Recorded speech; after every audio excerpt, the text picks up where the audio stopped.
اللهم صل وسلم على الرسول وآل النبي العظيم. أعوذ بالله من الشيطان الرجيم. بسم الله الرحمن الرحيم. والصلاة والسلام على سيدنا Muhammad وآله الطيبين الطاهرين. En el nombre de Dios, el compasivo, el misericordioso. Que las bendiciones de Dios sean con el profeta del Islam, Muhammad, y los inmaculados de su familia.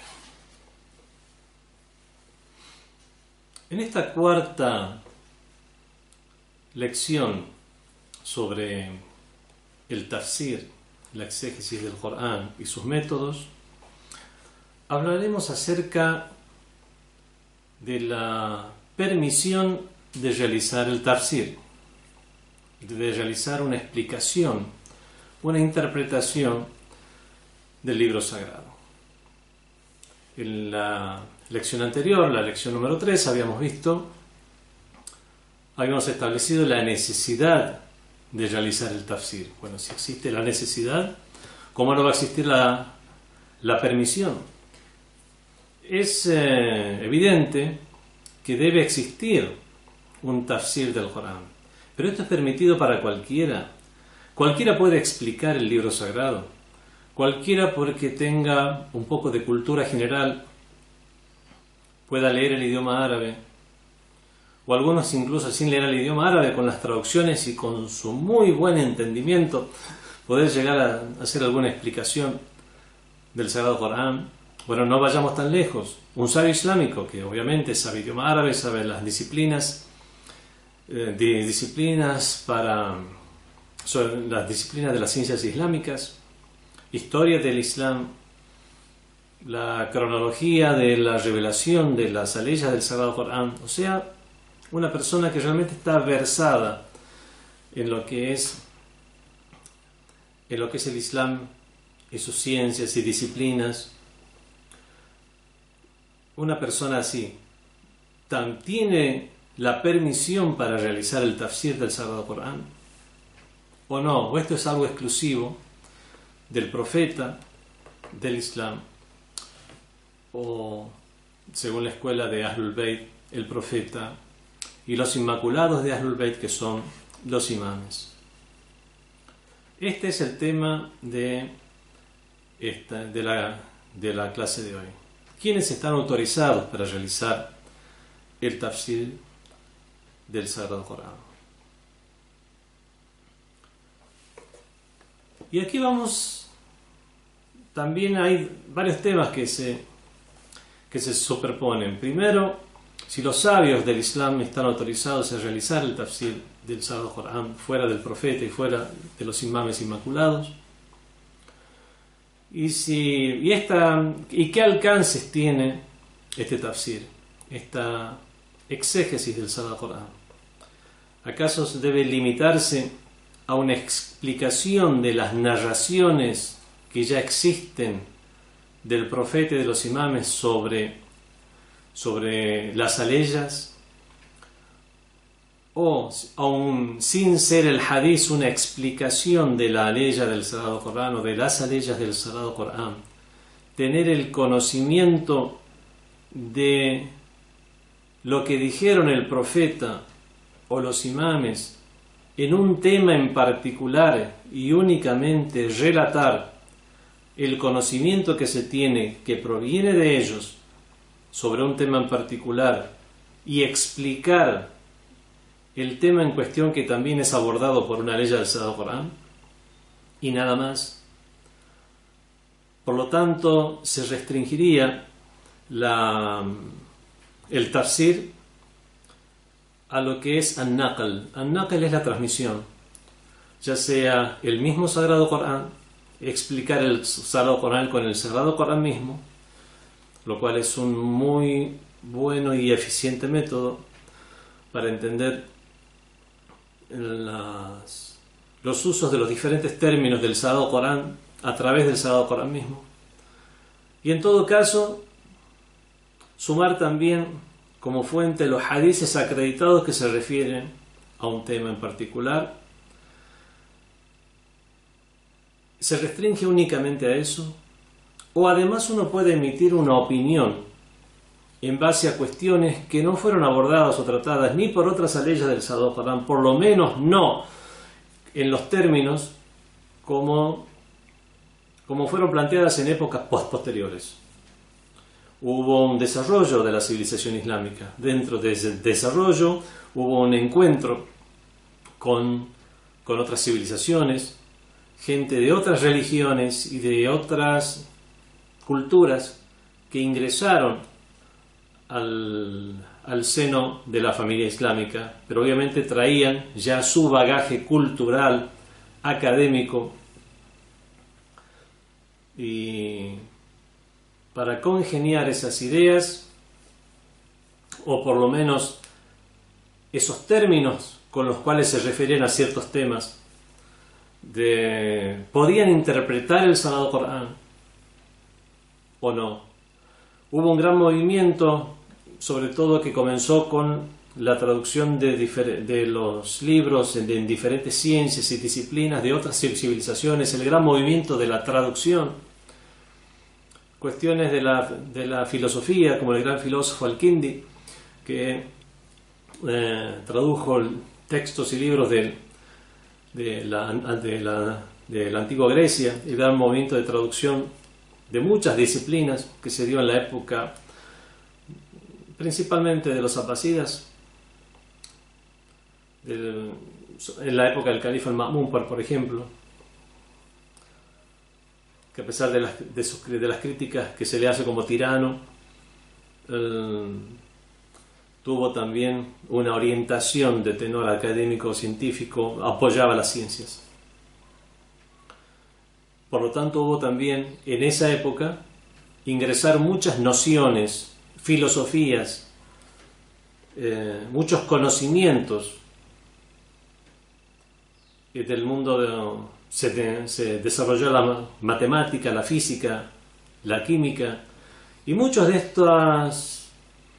estos datos podían ser equiparados o explicados de aleyas del Sagrado Corán o usados para explicar a las aleyas, o no, o había que restringirse simplemente a los que nos llegaban sobre explicación de las aleyas o sobre un tema particular de lo que nos decían el profeta y los imames. Por lo tanto, son varios temas. El primero era si además del profeta y los imames alguien más está autorizado a hacer un tafsir o explicación del Corán, o simplemente hay que transmitir lo que de ellos se transmitió como explicación. Y si se puede hacer algo más,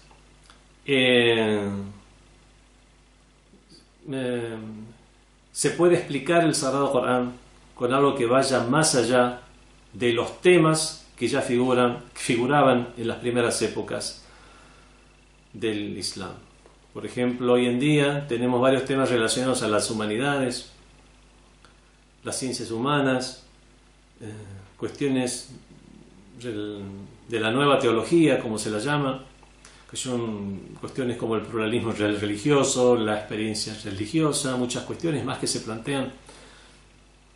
Se puede tomar estas nociones como se las conoce hoy en día y en base a las mismas tratar de entender el Sagrado Corán o ver el Sagrado Corán, qué postura tiene en relación a estos temas. Hubo diferentes opiniones contrapuestas en este sentido. Hubo grupos que sostuvieron que directamente no se puede entender el Sagrado Corán si no es con lo que el profeta dijo, con la tradición. Y hay personas que incluso exageraron a este respecto, al punto de incluso ya quitarle prácticamente protagonismo al Sagrado Corán, haciendo que la fuente principal sea el Hadís. Este grupo de gente desarrolló estas ideas que llegó a conocerse precisamente como Ahlul Hadís, la gente del Hadís, donde hacían que primara incluso la opinión del Sagrado Corán por sobre la del Hadís, la del Hadís por sobre el Sagrado Corán, porque el Corán son palabras que no se entienden, que tienen que ver con lo elevado y lo sagrado, y nuestro entendimiento nunca va a llegar a eso. Entonces son las palabras del profeta del Islam que están en los hadices, y de los compañeros que aprendieron del profeta, y de los compañeros, o sea, de los tabi'ín, que aprendieron esas nociones, los que nos pueden explicar el Sagrado Corán. Existió esta postura dentro de lo que es el sunnismo, e incluso también hubo estas posturas, no tan exageradas, pero existió. Digo no tan exageradas porque ya no incluía todos los temas, sino que más que nada los temas de la jurisprudencia, en una postura de jurisprudencia dentro de los imamitas, de los shias imamitas, que fueron conocidos como los Akhbariyun. El grupo de los Akhbariyun, incluso hasta hoy subsisten algunas personas que siguen estos métodos. Estas opiniones comenzaron obviamente a manifestarse en el mundo islámico por los factores que ya dije o mencioné al principio de la clase, como son la expansión del Islam, el encuentro con otras culturas, otras ciencias y otras disciplinas que ingresaron posteriormente a la época del profeta a las zonas del Islam, y a partir de allí poco a poco se fue dando este tema o esta controversia. Por ejemplo, el Sheikh al-Tusi, conocido dentro del shiismo como Sheikh al-Taifa, el Sheikh de la Taifa, el Sheikh del grupo, en su libro de tafsir, de exégesis, que se llama At-Tibyan, o explicación del Sagrado Corán, tiene la siguiente frase: Wa'alam, y debes saber, anna riwaya, que las narraciones, zahiratun fi akhbari ashabina, bi anna tafsir al-Qur'an la yajuzu illa bil athar al-sahih, que el zahir, que lo aparente de las narraciones transmitidas por nuestros compañeros es que el tafsir del Corán, la yajuzu, no es permitido illa bil athar al-sahih, a menos que sea a través de lo transmitido correctamente, acreditadamente, an el Nabi, del profeta sallallahu alaihi wa alihi, wa an el aimma, y de los imames de Ahlul Bayt, con todos ellos sea la paz, alaihimus salam, alladhina qawluhum hujja, cuyas palabras son hujja, son una prueba de valor, que qawlin Nabi sallallahu alaihi wa alihi, de la misma manera que lo son las palabras del profeta del Islam. Bueno, estamos tratando aquí párrafos escritos por sabios, que los escribieron obviamente para otros sabios, o por lo menos para personas que ya estaban adentradas en estas disciplinas, por lo tanto los términos son muy precisos los que usan. Dice, las narraciones son záhiras, son aparentes, aparentemente indicarían ello. Y lo traduzco en condicional, porque el término záhir, como ya expliqué en alguna clase anterior, son cuestiones que se estudian en el usul al-fiqh, en los principios de jurisprudencia, que nos dan las herramientas para comprender las narraciones, para comprender los textos. Existe una expresión que es sarih, que es inequívoca. Está la expresión que es zahir, que es aparente, o sea, en apariencia significa esto. Todavía queda alguna opción que pueda significar otra cosa, pero en general, en apariencia significa esto. Está la expresión que es mubhama, es ambigua, puede significar una cosa, puede significar otra. Aquí dice que las narraciones son záhiras, en apariencia indicarían que no se permite hacer el tafsir del Corán, a excepción o excepto mediante las narraciones correctas y acreditadas del profeta y de los imames. Y el mismo Sheikh At-Tusi sigue haciendo un análisis respecto a esto.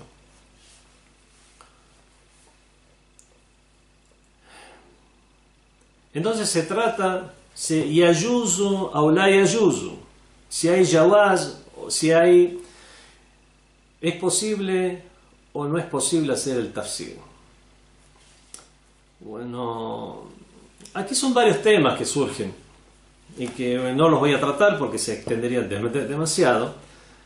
Que, por ejemplo, si bien los sabios están los que adoptan la postura que hay jawaz, hay posibilidad, yumkin, hay imkan, hay posibilidad de hacer el tafsir del Corán, y hay otros que dicen que no es posible hacer el tafsir del Corán. Esta misma posibilidad podemos entenderla de dos maneras también. Que es posible en el sentido que es permitido, o sea, es una posibilidad de carácter jurídica, se puede o no se puede jurídicamente. O hablamos de una posibilidad existencial, en el sentido que no es posible, es algo que no es posible de hacer, no es posible de interpretar, nunca se lo va a conseguir, nunca se va a lograr ese tafsir o esa interpretación correcta si no es a través del profeta y de los imames. Si bien son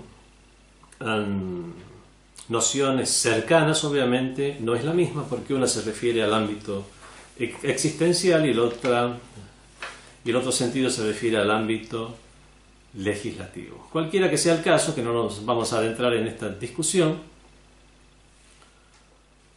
de aquí se derivan entonces,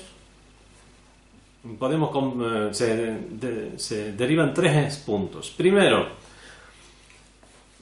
si existe o no la posibilidad de comprender el Corán, si no es a través de el Inmaculado, el profeta o los imames. Un tema que ahora no vamos a tratar.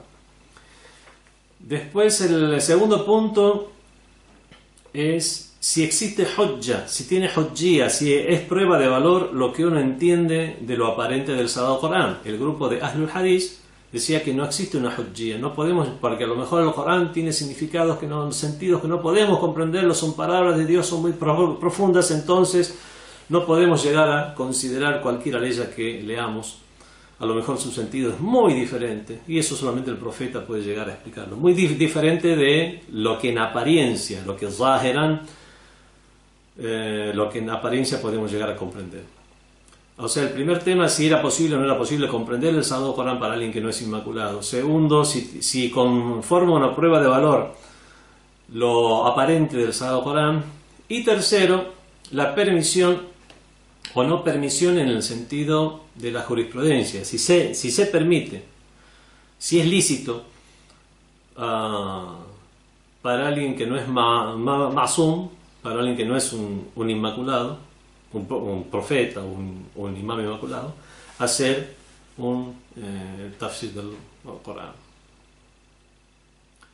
Bueno, vamos a ver en las pruebas o los argumentos que esgrimen tanto aquellos que están a favor como en contra de que se haga o se pueda hacer un tafsir del Sagrado Corán. Veamos a aquellos que están a favor.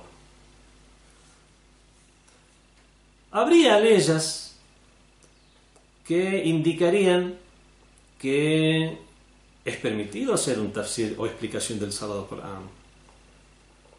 Y cualquier persona puede hacer esto. Por ejemplo, el mismo Sagrado Corán nos dice: A'udhu billahi minash shaitanir rajim, bismillahir rahmanir rahim, inna ja'alnahu qur'anan arabiyyan la'allakum ta'qilun. Lo hemos dispuesto como un Corán árabe para que lo razonéis. Vemos que aquí el mismo Sagrado Corán nos dice que el Corán es dirigido a un pueblo, en el idioma de ese pueblo, para que lo razonen. Y obviamente, para razonar algo es que podemos comprenderlo. Y si comprendemos el Sagrado Corán, podemos llegar a entender muchas cosas. Algunos entenderán más que otros, y esos que entendieron más le podrán explicarle a los que entendieron menos. Otra ley del Sagrado Corán nos dice وَإِنَّهُ لَتَنزِيلُ رَبِّ الْعَالَمِينَ. Ciertamente que es una revelación del Señor del Universo, y sigue hasta que de la ley dice بِلِسَانٍ عَرَبِيٍّ مُبِينٍ, revelado en un idioma árabe claro. Claro significa que se puede entender. Otra ley nos dice وَمَا أَرْسَلْنَا مِن رَّسُولٍ إِلَّا بِلِسَانِ قَوْمِهِ لِيُبَيِّنَ لَهُمْ. La ley dice, y no enviamos a ningún mensajero si no es con el idioma de su pueblo, para que les explicara y de esta manera pudieran entenderlo. Otra ley del Corán nos dice وَنَزَّلْنَا عَلَيْكَ الْكِتَابَ تِبْيَانًا لِكُلِّ شَيْءٍ, y te hemos revelado el libro que contiene explicación de todo.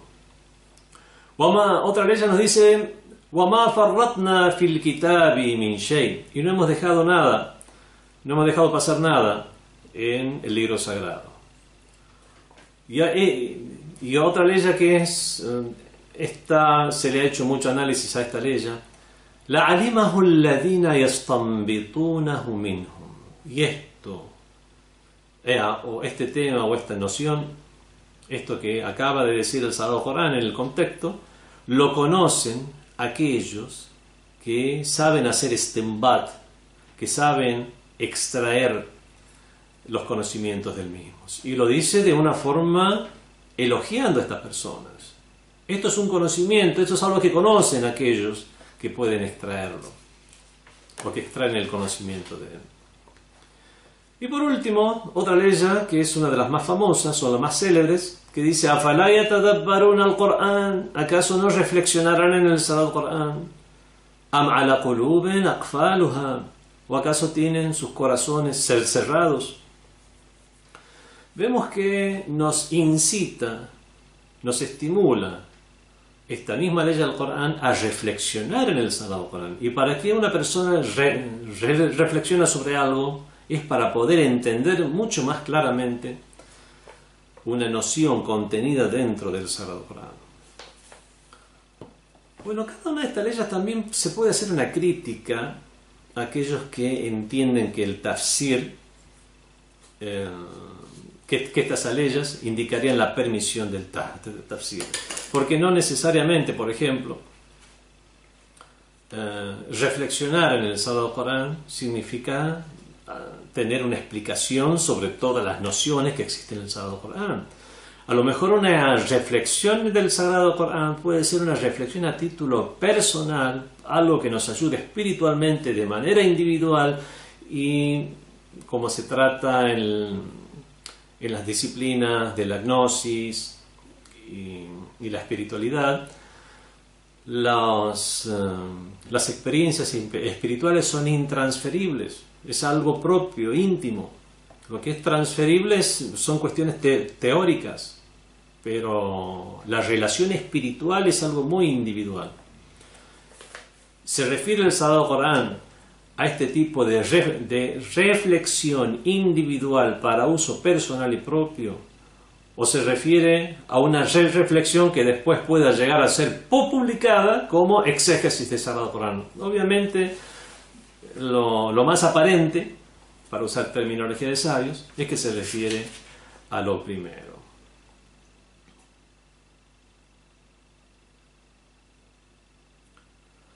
Esto también, estas aleyas, ya hemos establecido en la clase anterior que existe una necesidad para hacer el tafsir o interpretación del Sagrado Corán, porque hay términos que pueden tener alguna ambigüedad. Entonces hay que conocer las disciplinas de idioma árabe, lógica, contexto histórico, conocimiento de un tema en general para ver cómo lo trata el Corán ese mismo tema, etc. Entonces, o para sacar la ambigüedad de algunos términos, frases o nociones, o también para aclarar cuáles son las aleyas alegóricas, que el mismo Sagrado Corán nos dice que hay aleyas alegóricas y otras que son muhkama, determinantes, que son Kitab, que son la matriz del libro. Es un tema que ya tratamos en la clase anterior. Entonces, si existe una necesidad de hacer un tafsir del Corán, estas aleyas obviamente no se refieren a que no hay una necesidad de tafsir, sino que existe la necesidad del tafsir del Corán, pero no necesariamente estas aleyas se refieren a ese tafsir que es necesario, sino que se refieren a una reflexión se refiere a una explicación. Y cuando dice, lo conocen aquellos que pueden hacer un istinbat o extraer, se refiere a las personas en general, no habla de unas personas en particular. Y estas personas en particular, aquellos que, bueno, aquellos que, ¿son los sabios en general o son únicamente el profeta y los imames? Vemos que aún nos queda la duda y nos sirven como una prueba explícita y determinante estas aleyas de que se refieran a una permisión de que cualquier persona, o por lo menos no es necesario ser un profeta o un imán para hacer una exégesis del Sagrado Corán. Por ejemplo, a esta aleya que dice ¿Afalá yatadabbaruna al-Qur'an? ¿Acaso no reflexionan en el Sagrado Corán? Mismos sabios como Shaykh al-Tusi, el famoso Shaykh al-Tusi, Shaykh al-Taif, uno de los sabios más respetados dentro de lo que es el shiismo, al punto de ser llamado de esta manera. En la terminología, en el vocabulario que se usa en las diferentes disciplinas, hay que tener en cuenta la disciplina que estamos usando para comprender más un término. Si hablamos de jurisprudencia y decimos dijo a Shaykh, significa dijo Shaykh al-Taif, a Shaykh al-Tusi. Si hablamos de filosofía, dijo a Shaykh, es a Shaykh al-Raís, o sea, dijo a Avicena. Si hablamos de mística, dijo a Shaykh, es Sohrabardi, por ejemplo. Aquí, y cuando se habla de jurisprudencia, por lo menos dentro del shiismo, cuando decimos a Shaykh, o sea, el Shaykh por excelencia, es el Shaykh al-Tusi. Bueno, el Shaykh al-Tusi, con esa fama y con esa celebridad, en su libro de Tafsir Tibian, dispone a esta ley, como Afalá yatadabbaruna al-Qur'an, ¿acaso no reflexiona el Corán? Como la considera como un indicio de que es permitido hacer el tafsir del Sagrado Corán. Y nos dice, si el tafsir del Corán no fuera permitido, o no se pudiera extraer o no pudiéramos comprender el Sagrado Corán si no es a través del profeta de los imames, ¿para qué nos invita el mismo Sagrado Corán a reflexionar en él? Al contrario, vemos cómo existe un elogio para aquellos que reflexionan en el Sagrado Corán. Frente a estos sabios que consideran esto como una prueba, hay otros. Entre ellos podemos mencionar, entre los sabios contemporáneos, al Imam Khomeini, rahmatullahi alayhi, que dice que la cuestión de la reflexión es algo que no tiene que ver con el tema del tafsir o exégesis académica, científica del Sagrado Corán, que es lo que ya hemos hablado. Por lo tanto, esto todavía no, si bien no nos sirven como una prueba categórica y determinante, aún así existe una alusión en general de que se puede hacer una reflexión sobre el Sagrado Corán. Por lo tanto, algo nos aprovechamos de estas aleyas. Bueno, esto con respecto al Sagrado Corán. Estos son indicios del Sagrado Corán mismo de que se podría hacer una explicación del Sagrado Corán. Veamos qué nos dicen las narraciones que corroborarían o verificarían que se puede hacer una explicación del Sagrado Corán. Algunos toman al hadith de Saqalayn. El hadith de Saqalayn es ese hadith famoso donde el profeta del Islam dijo: Inni tariku fikum Saqalayn, dejo entre vosotros dos cosas preciosas, dos tesoros. Kitabullah wa itrati, el libro de Dios y mi descendencia. Kitabullah hamlun mamdud, el libro de Dios, que es un cordel que se extiende min as-samai ila al-ard, del cielo hasta la tierra. Wa itrati ahli bayti, y mi descendencia, la gente de mi casa, son los imames de Ahlul Bayt, no todos aquellos que tienen un árbol genealógico que los liga al profeta del Islam. Se refiere a los imames de Ahlul Bayt. Y bueno, de esta manera son dos cosas que el profeta le ha dejado a la comunidad. Y si se lo ha dejado a la comunidad es para que la comunidad pueda aprovecharse de ello. No dijo únicamente dejo a Ahlul Bayt, cualquier cosa, se dirigen a ellos y ellos les explicarán todo, incluido el Sagrado Corán. También se usa como hadiz supuestamente favorable para la permisión de hacer un tafsir o exégesis del Sagrado Corán para otros fuera del profeta y de los imames, al hadiz donde el profeta nos dice que si les llega un hadiz, compárenlo o corrobórenlo con el Sagrado Corán. Si es contrario a alguna noción del Sagrado Corán, arrójenlo contra la pared. O sea, toma el Sagrado Corán como referente. Y es un discurso dirigido a la gente en general. Por lo tanto, la misma gente en general puede llegar a comprender el Sagrado Corán al punto de ver si un hadiz lo contradice o no. Por lo tanto, todas estas aleyas en todo caso nos dicen que es posible comprender las nociones del Sagrado Corán. Fue revelado en idioma árabe, eso con respecto a las aleyas, y estos hadices también nos dicen que las personas pueden llegar a comprender. Ahora, comprender todas las nociones, incluso comprender las cuestiones que son alegóricas de las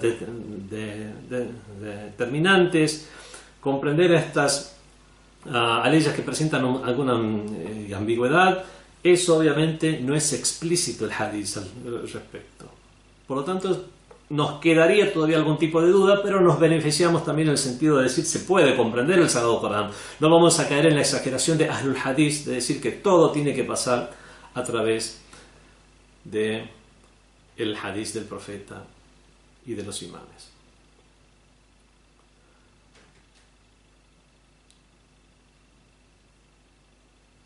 También tenemos hadices que nos indicarían que es permitido extraer normas de la Sharia del mismo Corán. Una persona fue a ver al imam Ja'far Sadiq alayhi salam y le preguntó una cuestión de la Sharia, una cuestión de normas islámicas. Y cuenta después, qultu li Abi Abdillah, le dije al imam Ja'far Sadiq alayhi salam, athartu, me tropecé, fanqata'a dhafri, y se me quebró la uña, faja'altu ala asbi'ihi murara, y me puse como una venda en el dedo. فكيف أصنع بالوضوء?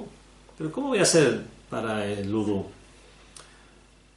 قال, respondió, يعرف هذا وأشباهه من كتاب الله. Esto puede ser sabido. Esto y cuestiones afines o similares pueden ser conocidas por el Sagrado Corán. Kitabullah Azza wa Jalla, el libro de Dios poderoso e imponente. Por ejemplo, en la ley que dice Ma ja'ala alaykum fid din min haraj. El mismo Sagrado Corán tenemos una ley que dice y no dispuso una cuestión haraji, o sea, una cuestión que sea molesta, problemática, una cuestión sin salida en la religión. Entonces, con esto nos está diciendo el imam que esta ley es general y ve que no debemos en las cuestiones, incluso de las cuestiones de las normas como el wudú o el rezo, tenemos que hacer en la medida de lo posible y no nosotros entrar en una situación haraji, en una situación donde nos compliquemos o nos resulte perjudicial. En este caso no podemos abrir el vendaje para hacer el wudú, es una cuestión relacionada a la salud. Por lo tanto, la respuesta es se puede hacer el wudú. Y en todo caso tampoco, si se puede mojar, que se moje. Si no se puede mojar ese vendaje, pasar la mano húmeda por sobre el vendaje. Y si no se puede hacer nada, ahí ya hacemos el tayammum. Pero vemos que no dispuso Dios ninguna cuestión perjudicial en la religión. Se refiere precisamente a eso. Y el imam Ja'far Sadiq nos dice que podemos llegar a extraer las normas. Bueno, cualquier persona puede llegar a extraer estas normas. Todo esto que yo acabo de explicar, únicamente leyendo esta ley ya se puede llegar a entender. No, son normativas generales, principios generales de cómo actuar. Y obviamente, para comprenderlo, también se necesitan conocimientos preliminares. Por lo tanto, si bien no cualquier persona puede llegar a comprender esto, con que haya estudiado las disciplinas pertinentes, podría comprenderlas y no hace falta que sea un profeta o un imán. Por lo tanto, este hadith sí ya sería un poco más explícito en el sentido de poder llegar a comprender por lo menos algunas nociones del Sagrado Corán por uno mismo. En un hadith del imam Ali ar-Ridha alayhi salam vemos que nos dice: Man radda mutashabiha al-Qur'an ila muhkamihi, quien refiera las aleyas alegóricas del Sagrado Corán y la muhkamihi a las aleyas determinantes, faqad hudiya, ciertamente habrá sido guiado, ila siratin mustaqim, a un camino recto. Por ejemplo, tenemos aleyas del Sagrado Corán, como ya mencioné esta aleya en alguna clase anterior, la aleya de la Sura Al-Qiyamah: Wujuhun yawma'idin nadira ila rabbiha nazira. En ese día habrá rostros resplandecientes que estarán mirando a su Señor. Y hay otra ley del Corán que dice: La tudrikuhu al-absar, no le alcanzan las miradas.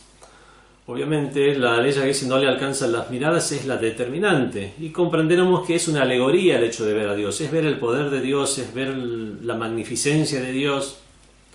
Y ahí podemos llegar a comprenderlo. O por ejemplo la ley que dice Yadullahi fawqa aydihim, la mano de Dios está sobre ellos. Después tenemos otras, ello es alegórico, y podemos llegar a referir esta ley alegórica a otras que son determinantes, como la que dice Walam yakun lahu kufuwan ahad, y no hay nada que sea como él, no hay nada que se asemeje a Dios, no tiene un cuerpo, no tiene una mano, no tiene nada que sea asemejable a algo más.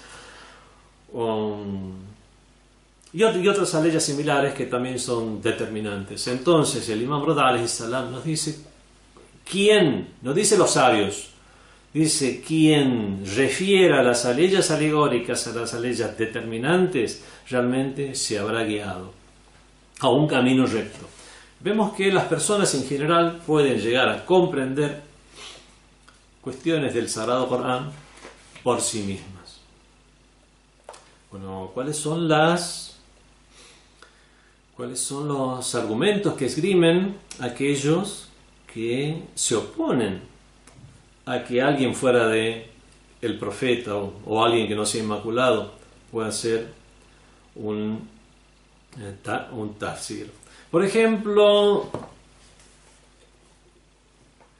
entre las aleyas del Sagrado Corán que se disponen como argumento para esto está aquella que dice: A'udhu billahi minash shaitanir rajim, وَمَا يَعْلَمُ تَأْوِيلَهُ إِلَّا اللَّهُ, y no conoce su ta'wil. Ya habíamos explicado lo que significa ta'wil. No entiende la realidad que indica la aleya, la realidad de fondo que está en la aleya, إِلَّا اللَّهُ, sino Dios, وَالرَّاسِخُونَ فِي الْعِلْمِ, y aquellos que están imbuidos en la ciencia. Bueno, hay varios temas con los cuales podemos hacer una crítica a esta ley como argumentación, no crítica a la ley en sí. Una crítica a esta argumentación, al hecho de argumentar con esta ley. Es que primero, esta ley está en un contexto, esta frase está en un contexto donde se habla de que aquellos que tienen el corazón desviado adoptan ma tashabaha minhu, lo que es alegórico en el Corán, y procurando también su ta'wil, y procurando su realidad. وَمَا يَعْلَمُ تَأْوِيلَهُ, y pero no conocen su ta'wil. Algunos dicen que este pronombre no se refiere al Corán, al ta'wil del Corán, se refiere al ta'wil de ma tashabaha minhu, al ta'wil de aquello que es alegórico, y no conocen el ta'wil, la realidad que está detrás de aquello que es alegórico, sino Dios y los imbuidos en la ciencia. Por lo tanto, esta ley no cabe como argumentación. Y aún así, y aún si el pronombre se refiriera al mismo Sagrado Corán y no conocen la realidad, su ta'wil, la realidad que está detrás de él, sino Dios y los imbuidos en la ciencia, tenemos también el hecho de delimitar quiénes son ar-rasikhuna fil ilm. Realmente los rasikhuna fil ilm, los imbuidos en la ciencia, son solamente los inmaculados, el profeta y los imames de Ahlul Bayt, o los sabios versados, aquellos que han llegado a tener el criterio suficiente después de el estudio que hayan realizado, pueden llegar a ser imbuidos en la ciencia. Vemos que para esto podemos traer como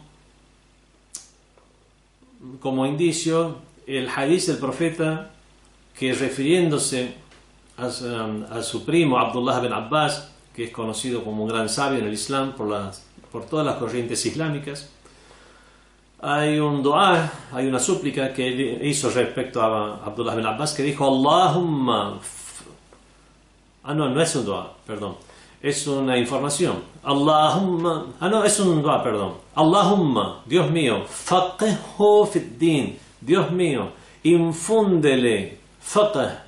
En esa época se refería a ciencia, no a jurisprudencia. Dios mío, infúndele conocimiento en la religión, wa'allimhu ta'wil, y enséñale el ta'wil, la realidad que está detrás de las leyes del Sagrado Corán. Vemos que si el profeta hizo este dua, hizo esta súplica: Dios mío, infúndele el conocimiento e infúndele el ta'wil del Sagrado Corán, es porque es posible. Y si es posible, él estaría entonces dentro de los rasikhuna fil ilm, sin ser un profeta y sin ser un imam inmaculado, pero sí tiene la calidad de sabio en el Islam. Por lo tanto, no solamente esta ley no es suficiente para validar o considerar inválida, el tafsir que puedan realizar otros que no sean el profeta del Islam y los inmaculados, sino que incluso hay indicios que nos dicen que serviría para validar el tafsir. Entre las narraciones que consideran como argumento de que no es permitido realizar el tafsir, está, por ejemplo, aquel hadith que dice: Innama ya'rifu al-Qur'an man khutiba bih. Ciertamente que solo conoce el Corán aquel a quien fue dirigido el Corán, como diciendo únicamente el profeta conoce el Corán. Bueno, esto es una narración transmitida entre los hermanos sunnis y si bien fue transmitida también dentro del chiismo, tanto dentro del sunnismo como del chiismo, es un hadith con narraciones débiles. No vamos ahora a adentrarnos en las mismas, por lo tanto no servirían como una prueba contundente.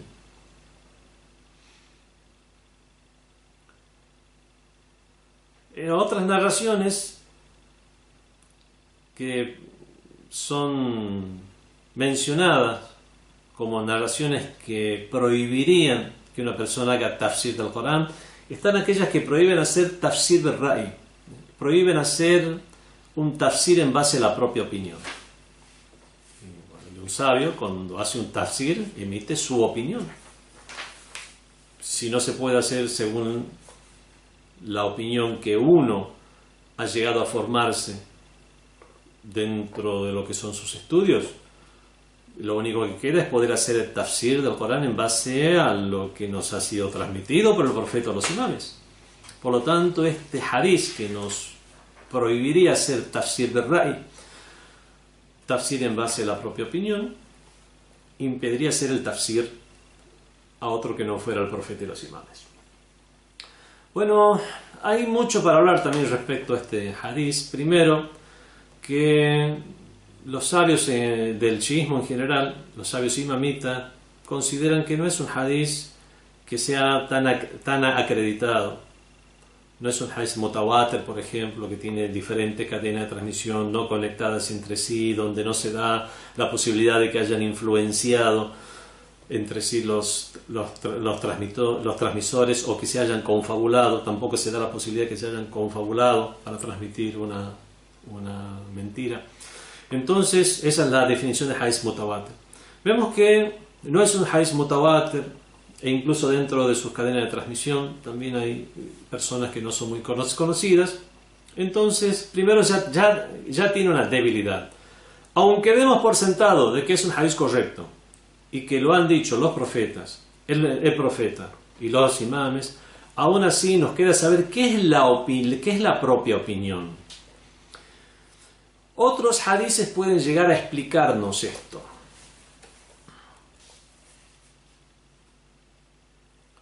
Hay hadices que nos hablan de la propia opinión y nos dicen lo siguiente. Dijo el profeta del Islam, sallallahu alaihi wa sallam, man afta an-nasa bighayri ilm, aquel que dé dictámenes entre la gente sin conocimiento, وهو لا يعلم الناسخ من المنسوخ, sin conocer cuáles son las leyes abrogantes y las abrogadas, والمحكم من المتشابه, ni sabe reconocer entre las determinantes y las alegóricas, فقد هلك وأهلك, ciertamente que es aniquilado y causa aniquilación. Otro hadith donde nos explica qué es tener una propia opinión, nos dice el Imam Ali: إياك أن تفسر القرآن برأيك حتى تتفقه عن العلماء. Pobre de ti que expliques, que hagas tafsir del Corán برأيك, según tu propia opinión, حتى تتفقه عن العلماء, hasta que no adquieras el conocimiento de los sabios.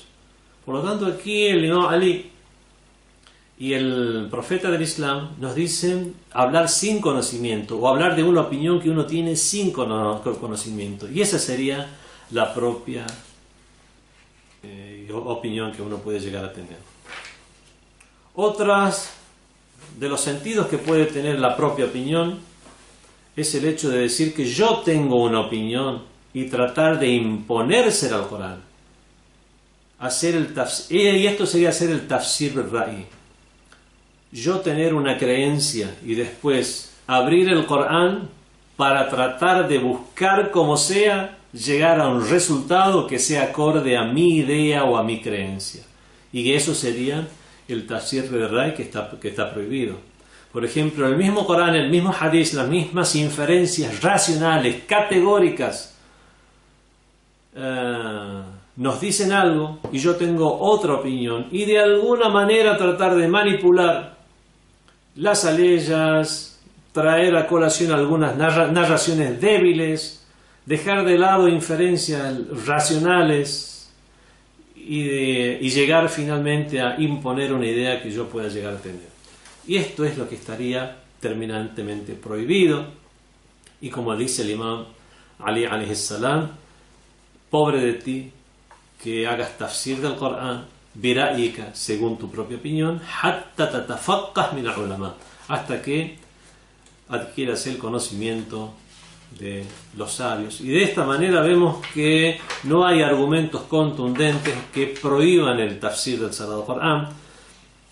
En todo caso, hay aleyas que nos dicen que el verdadero ta'wil, la realidad que puede llegar a estar encerrada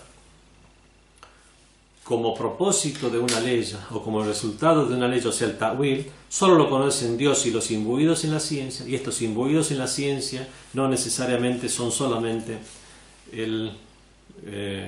los inmaculados.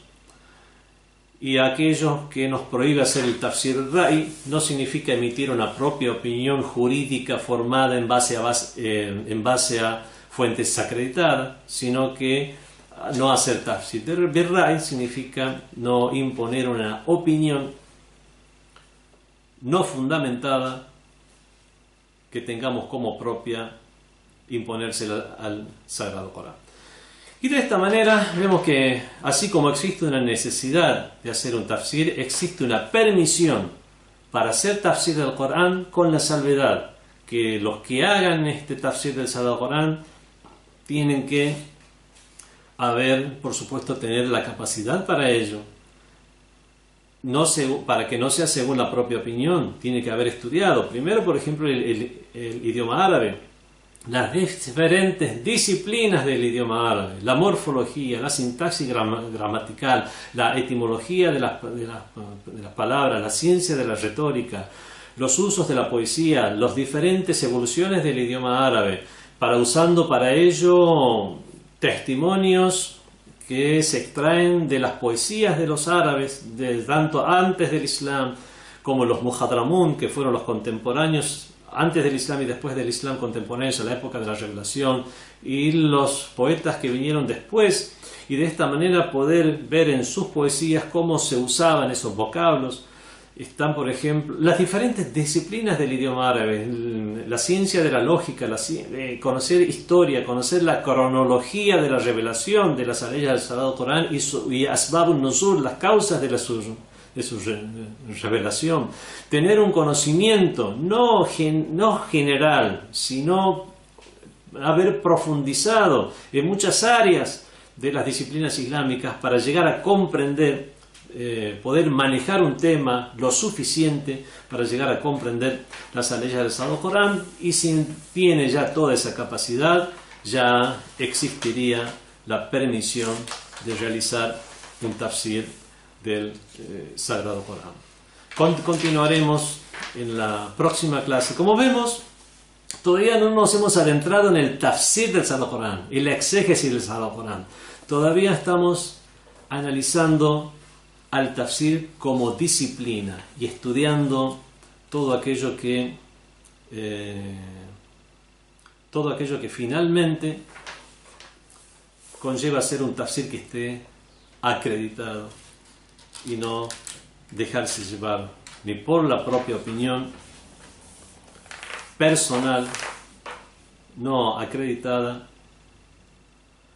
Y para saber cómo una opinión está y acreditada, o cómo considerar un sabio como sabio acreditado, para eso lo vamos a estudiar en la próxima clase, donde veremos cuáles son esos criterios. Wassalamu alaikum wa rahmatullahi wa barakatuh. FatimaTV.es. Si todavía no son miembros de Fátima TV, les explicaré cómo hacerlo. La mejor forma es a través de WhatsApp. Agrega a los contactos de tu celular el número de Fátima TV y envíanos tu nombre por esa misma vía. Nuestro número es +54 938 15 39 07 37.